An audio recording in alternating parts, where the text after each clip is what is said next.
বন্ধুরা সবাই ভালো আছেন তো? চলে আসছি নতুন একটা রেসিপি নিয়ে। আমার আজকের রেসিপি পদ্ম লুচির পায়েস। আর এই রেসিপি নিয়ে আপনাদের সামনে আসছি। এই রেসিপি বানানোর জন্য প্রথমে আমি কড়াইয়ে হাফ নারকেল কোড়া দিচ্ছি। এখন আমি এর মধ্যে দিচ্ছি কিছুটা আখের গুড়। এগুলি এখন নারকেলের নাড়ুর মতো করে পাক দিয়ে নেব। এগুলি হয়ে গেছে, এখন আমি এগুলি নামাবো। এবার আমি 1 কাপ আটা নিলাম। এগুলি ময়দা দিয়েও করা যায়। এখন আমি এর মধ্যে নিচ্ছি 1 চিমটি লবণ, আর নিচ্ছি 1 চামচ চিনি, সেই সঙ্গে নিচ্ছি 2 চামচ ঘি। এবার আমি এগুলি ময়াম করে নিচ্ছি।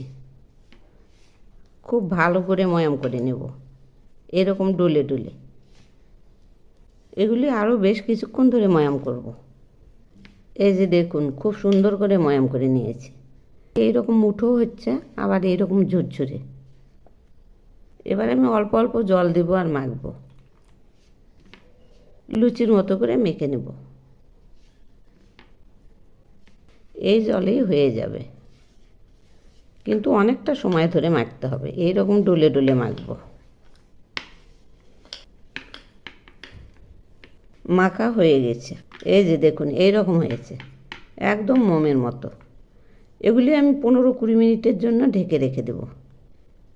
এখন আমি এই কাঁচের পাত্রটা দিয়ে ঢেকে রেখে দিচ্ছি। 20 মিনিট পর ফিরে আসছি। এবার ঢাকনাটা খুলে নিচ্ছি। এগুলি আবার একটু মেখে নেব।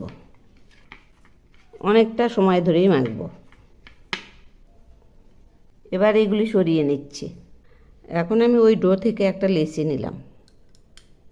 এর মধ্যে একটু আটা দিয়ে বেলে নিচ্ছি। একটু পাতলা মতোই বেলে নেব, আর একটু বড় হবে। বেলা হয়ে গেছে, থিকনেসটা ঠিক এইরকম হবে।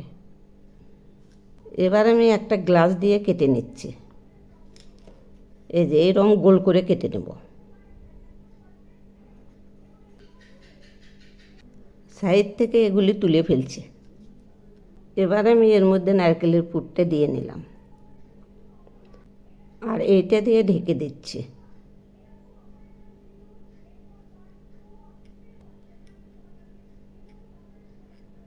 একটা কাঁটা চামচ নিলাম, সাইড থেকে এগুলি চেপে দিচ্ছি। এই যে এইরকম করে চেপে দেব। এভাবে চতুর্পাশে চেপে দেব। এই যে দেখুন, পুরোটা চেপে দিয়েছি। এবার আমি এগুলি হাতের তালুতে নিচ্ছি। এই যে এইরকম করে দিলাম। এই যে এইরকম করে চেপে দেব পুরোটাই। এইরকম হয়েছে। এভাবেই আমি সবগুলো বানিয়ে নেব। এই যে দেখুন, সবগুলো বানিয়ে নিয়েছি। এবার দেখুন, এখানে আমি 1 লিটার দুধ আগে থেকেই ফুটিয়ে একদম ঘন করে নিয়েছি। দুধগুলো এতটাই ঘন করেছি যে দেখুন, একদম সর পরে 1/2 লিটারের মতন হয়েছে। একদম ঘন হয়েছে। এবার আমি এর মধ্যে দিচ্ছি কিছু বাতাসা। একটু নেড়ে দিচ্ছি। দেখুন কতটা সর পড়েছে। দুধগুলো জাল তো প্রায় হয়ে আসছে। এর মধ্যে দিচ্ছি সামান্য একটু খেজুর গুড়। একটু নেড়ে দিচ্ছি। এই খেজুর গুড়ের জন্য কালারটা খুব সুন্দর হবে। আস্তে আস্তে গুড়গুলো গলে যাবে। এই যে গুড় প্রায় গলে গেছে। এবার আমি এগুলি নামিয়ে নিচ্ছি। এখন আমি কড়াইয়ে কিছুটা রিফাইন তেল দিলাম। তেল গরম হয়েছে। এবার একটা একটা করে ভেজে নিচ্ছি। দেখুন, এগুলি আস্তে আস্তে ফুলে যাবে। আমি খুব একটা বেশি তেল দিই নাই, একদম পদ্ম ফুলের মতো হবে। এক পাশ ভাজা হয়ে গেছে।